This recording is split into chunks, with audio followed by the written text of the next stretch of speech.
everyone, and welcome to the VMAX Sports Show, where we don't just talk football, we dissect the goals, the errors, and the moments that define the matches. I am Lucky Osunde, your host. I am not doing this alone. Joining me shortly is a man who never dodges the football hardest questions. With his strong opinion, sharper analysis, we will give you a full and clearer picture of what went down in the quarterfinal matches of the Afcon tournament. It's none other than Owai Baba. Owai Baba, welcome to the Thank you very much, Lucky. It's very good to be here again on another beautiful edition of our VMAX Sports Show. And you can tell from my voice, I'm still a little bit. I can tell. The celebratory mode from our the Super Eagles' last win against Algeria. So it's a good one. It's good to be here again. All right, without further ado, we'll talk about the match between Egypt and Ivory Coast, where the match ended 3-2 in favor of Egypt. And there was an early goal in that match that was scored by Manchester City forward Omar Mamouche. Scored in the 4th minute, followed by Rami Rabia in the 32nd minute, and then an own goal by an Egyptian, Ahmed Fatou. And then Salah scored the 3rd one, and then Doué scored the 2nd one for Ivory Coast. Now, does this performance make Egypt a real title contender, or is it just a misleading scoreline? All right. Thank you for that question. It's a very beautiful question. Yeah. To be honest with you, I won't really say that performance made them a title contender. Even though they beat a very strong team in the Ivory Coast.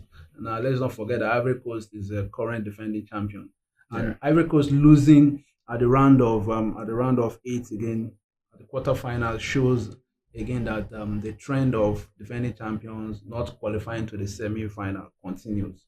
I'm sorry to say, but the Ivorians disappointed me. You know, disappointed me, and you don't come into that kind of match and concede such an early Early goal. goal, In yes. 4th minute. Come on, what Yes. are you thinking? But I'm not saying you shouldn't concede goals, but at least let the game go on for a Yes. while before you start conceding goals. How can you come as a defending The defending champion champion for that and you're matter. conceding an early goal in at that stage of the That was a tournament? poor goal to concede That at was that a point in poor time. goal to consider at that point in time. It was too early. It was too poor, and it was just everything about that early goal was just totally random. And I think at the end of the day, they paid Yeah. dearly for it. They couldn't recover from that, Yeah. and that was it.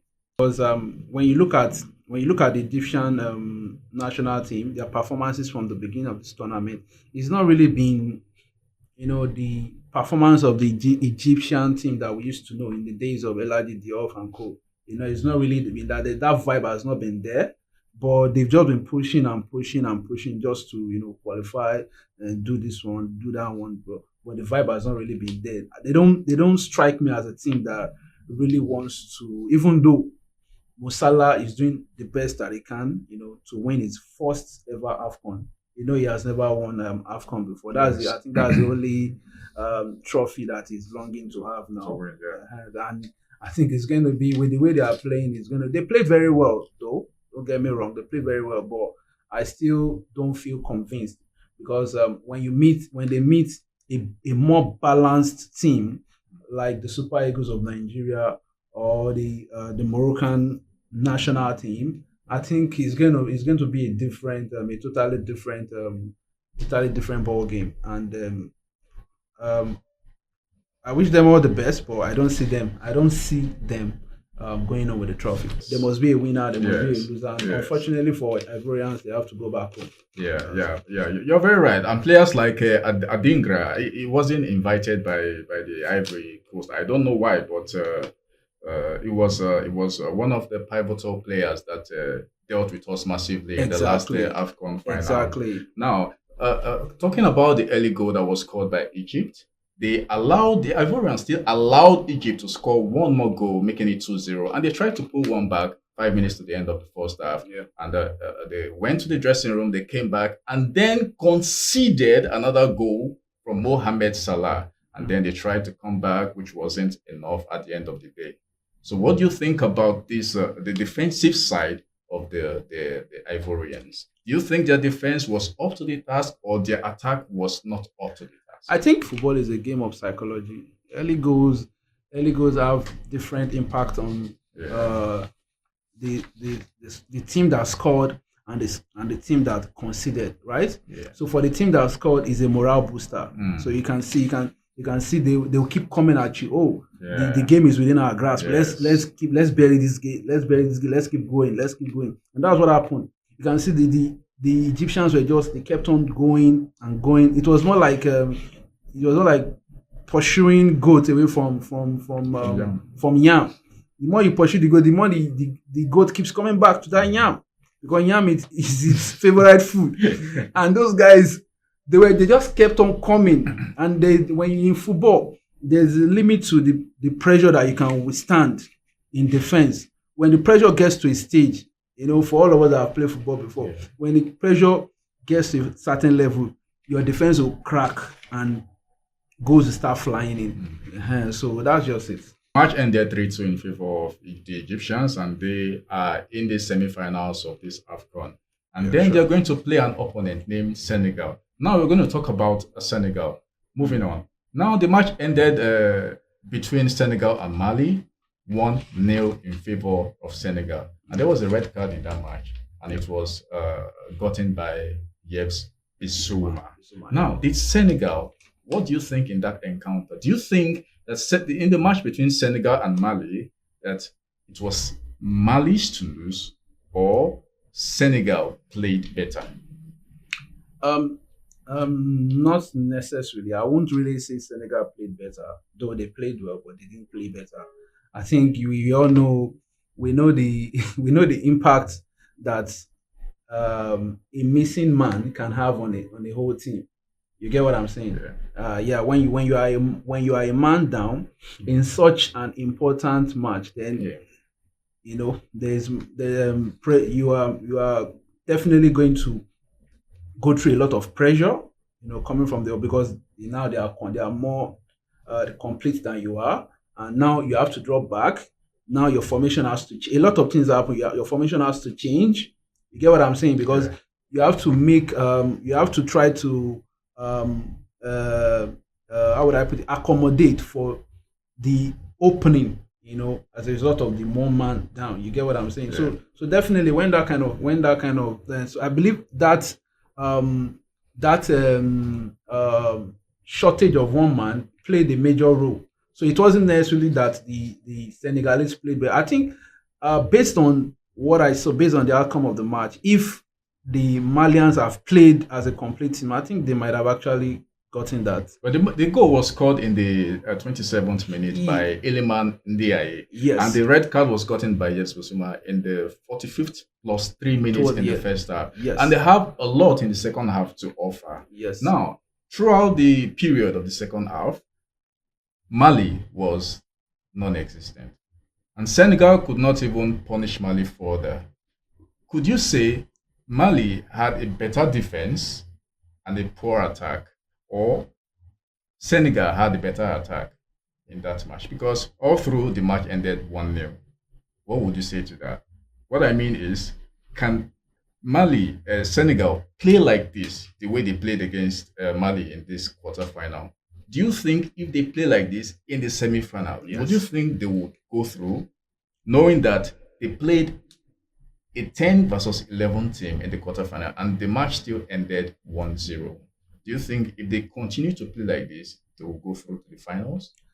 Yeah, I think the scoreline showed a lot of things. It shows that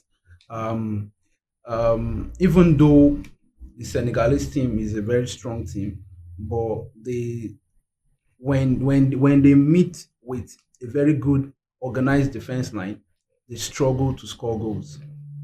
Okay, they struggle to score goals, because I don't understand how you will be playing you'll be playing a full 45-minute match against an opponent that is one man down, and you cannot even struggle to even get even one additional goal. Yeah, but sometimes what if the opponent is playing a low block? It's really very difficult to play against a low block team, especially when a team is one man down. They go all back they don't come out.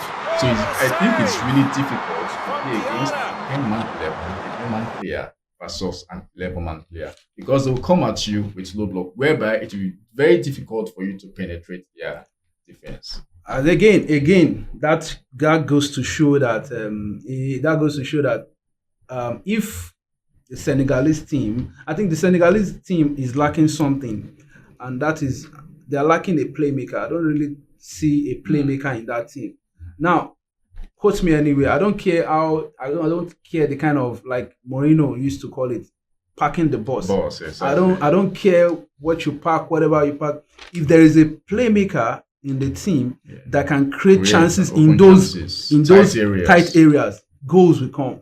And that is the advantage that a team like Nigeria has. We have playmakers. We have Wobi there. We have Ademola Lookman. These are guys that can create openings in very little spaces. And that is why I feel like when the Senegalese come across a team like the Super Eagles or the Moroccan national, they are going to struggle. I don't see the way they want to come out on top in that match. That's just the truth. Because these two teams are balanced. They are the most balanced team in the Afcon so far.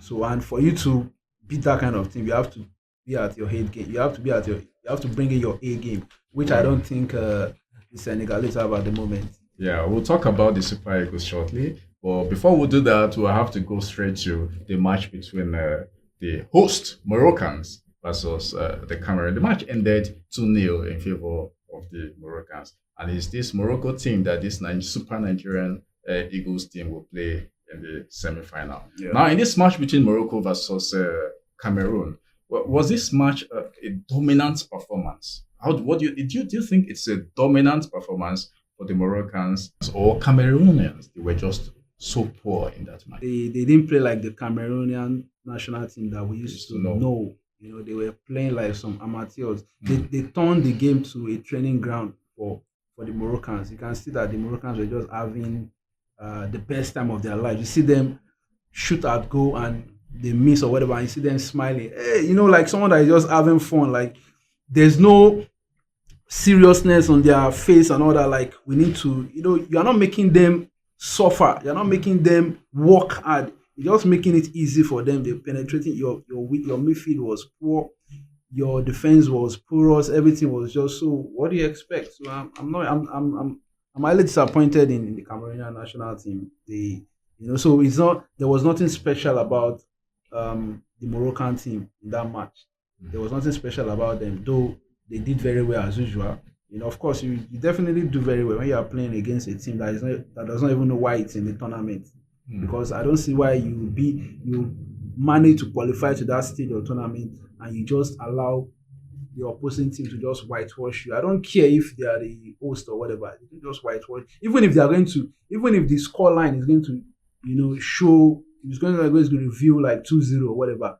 Let it show in the game itself that you made life hard for them.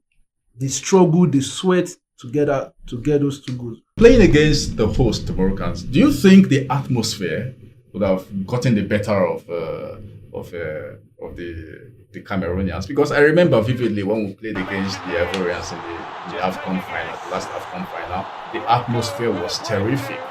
Do you think that atmosphere from the fans played a vital role in giving the Moroccans the energy to treat the Cameroonians the way they did by winning the match 2-0? What do you think? Do you think the atmosphere, the fans, played a vital role in that victory? Yeah, the fans create a very good atmosphere. They create an atmosphere that kind of like boost the morale of the players. Yeah. But at the end of the day, the football is being played on the pitch. Yeah. It's not in the stands, right? Yeah. So when you meet, irrespective of where you're playing, whether you're playing at your home or when you meet a team that knows what it wants, or an organized team that is playing or that is superior to you, your fans or the shares of the noise of your fans is not going to help you. They are just going to outclass you. They are going to outplay you. You understand? So, and again, another thing is you don't they are all professionals. Yeah. So, even in club side, you go and play away, you play at your home, when you go away, you hear the noise and everything. Yeah. So by now they should be used to that. I don't think that should in any way. Obviously, they are professionals. They are professional. I'm talking about the Cameroonians now. I don't think that should in any way affect their performance. You're supposed to lock in. Forget about the noise you're hearing. Play your football. Football is played on the pitch. Yes. So I think they were not just it was not just their night, and they were not really at that level. Yeah. Where they could. I'm happy they didn't even qualify because they were not really at the level where they could go to the next stage. So they were even lucky to get to that stage. So losing out and going back at that stage, I think is the best thing that could have happened to them to save them more shame. Because if they had gone forward, it would have been terrible for them. Yeah. And going by the performance of the Moroccans, now looking at it squarely, do you think the result between Morocco and Cameroon, do you think that result can help them or make them become a title winner in this Afcon? Do you think they can go on to win this tournament? Of course, they can. But let's not forget, they have an obstacle ahead of them, which is the Super Eagles of Nigeria. And everybody knows the kind of form that the Super Eagles of Nigeria are in right now. If you ask me, I don't see any team out of the remaining 3 teams, left. If you had Nigeria, that makes them 4 teams, right? We are in the round of 4, which is semi-final. Out of the remaining teams, I don't see anyone that can cause any problem to the Super Eagles. That is, if they continue to put their head in the game like they've been doing in the last since the beginning of the tournament. I don't see anything giving them causing any problems. Even the host country. Trust me, the game against the host country is going to be. Though we're not supposed to talk about now, we're still going to talk about that later. But let me just chip it in that the match between the host country and the Super Eagles is going to be easier than a lot of people think. Trust me, and that's it. All right, now there is a player that plays for Real Madrid named Brahim Diaz, which is also a player that plays for the Moroccan national team. Yeah. Now, talking about this player, Brahim Diaz, do you think he's currently now for Diallo? It's a good first touch. Square ball. It's hit with some power, maybe. And Malik Chouf. Yeah. Yes, of course. He's a contender for the award of the player of the tournament. Sure, you're right about that. He currently has the highest goals. It's, I think 5 goals. He has 5 goals. I think he's closely followed by who again? I think it should be Osimhen and Lukman. So yeah, definitely he's in the race for that. In the race, but the matches ahead will determine who goes. However, he's a very good player. He has done well, and I think that his performances has put Moroccan national team, the hosts, in the position that they are right now. His performances has brought them this far into this tournament. So, but however, I still feel like they have not been tested enough. There are some times when you just be so lucky that your path to the final or your path to the semi-final or quarter-final will just be so easy. You are not really meeting the teams that could really give you a lot of problems. But now, this is when we are going to know whether they are really, if they can beat the Super Eagles of Nigeria, then nothing is going to stop them from getting. All right, now we're going to talk about the Super Eagles of Nigeria. They defeated the Algerians. There was so much noise even before that match by the Algerian players, the Algerian fans, and a lot of them before this encounter between Nigeria and Algeria. And the match ended 2-0 in favor of Nigeria. Goals scored by Victor Osimhen and Akor Adams. Akor Adams had several opportunities, but was able to bury one. Now, in that match between Nigeria and Algeria, the XG in that match for Nigeria was 3.36, and for the Algerians, it was 0.13. And the duels won for the Nigerians was 59, and for the Algerians, 49. Now, would you say the performance of Nigeria versus Algeria Would you say that is the best performance of the Super Eagles so far in this tournament? To engage. Yes, yes, I will consider that as the best performance of the tournament. Eagles, yeah. Now, one of the reasons why I will consider that as the best performance is now don't forget that Algeria eliminated DR Congo, the same DR Congo that eliminated us from the World Cup playoff. Don't forget, DR Congo is a very, very tough nut to crack. Very organized team. Yeah.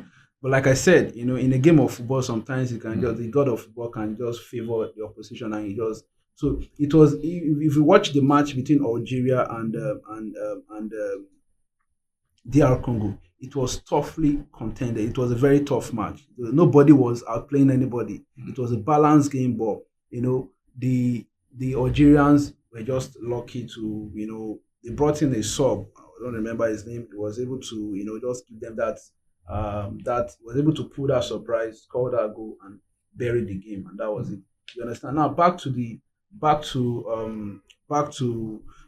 game at hand, like back to the game between Algeria and Nigeria. Like I said, it's the toughest match that the Super Eagles have played so far. But the irony is that it's the toughest team, the toughest match. However, the Super Eagles made it look so easy. So I think a lot of people are beginning to get it twisted.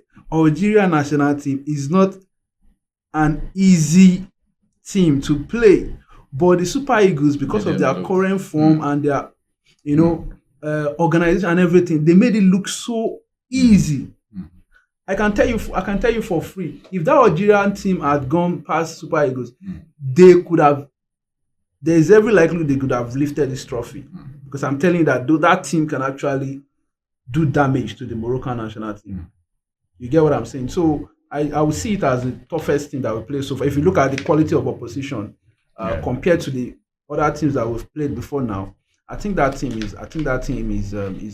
Now talking about form, would you say Nigeria is finally playing or has a clear identity of the way they want to play, or they are just riding on a mere form? Yeah, I think they have now. They are beginning to have that identity. They are beginning to play like the Super Eagles that we used to know. The winning for Nigeria, was for a lot of reasons. For the DR Congo, for the people of DR Congo, for Nigerians, and for the Black Africa as a whole. It was a very personal match for the Super Eagles. You can see the way they were playing that match. They took things really personal. Yeah. Like it was so terrible that they didn't even allow those guys to have any shots on target. Like that was very embarrassing. That was very disgraceful. They were playing a football match as big as the pitch. They played a football match for 90 good minutes.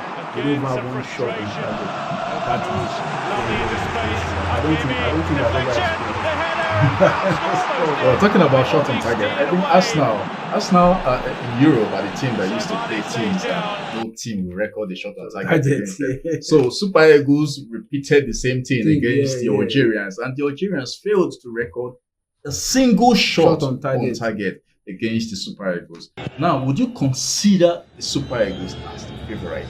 Adams rising for it and clicking on. Well, as a Nigerian, of course, your unbiased opinion. Unbiased opinion, yes. Nigeria is the favorite. The Super Eagles of Nigeria are the favorite to win this tournament. But let's not forget that they still have a major hurdle to overcome, which is the host, local national team. It's going to be a very tough match. It's going to be a very, very competitive match. However, the results are going to be, I don't know. The results are it's going to be the same outcome as the match against Algeria. It might not even be as tough as we might be expecting it to be, because with the current form of the Super Eagles of Nigeria, I mean, I don't see any team, I don't see any team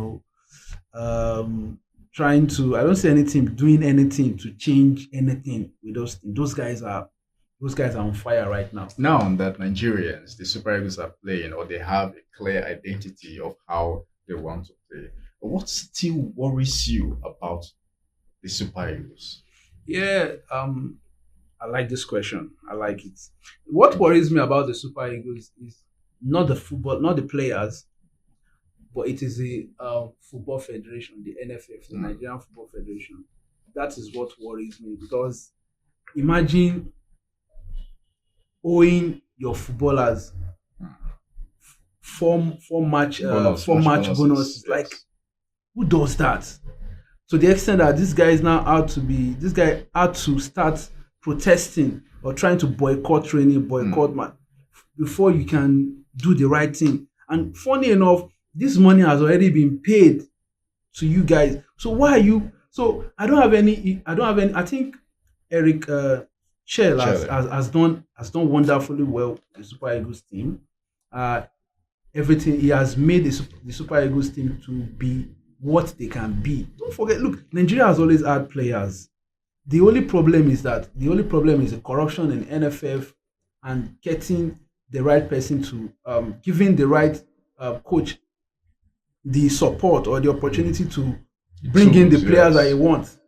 You get what I'm saying? Because when you look at this national team, it has always been about tribal politics.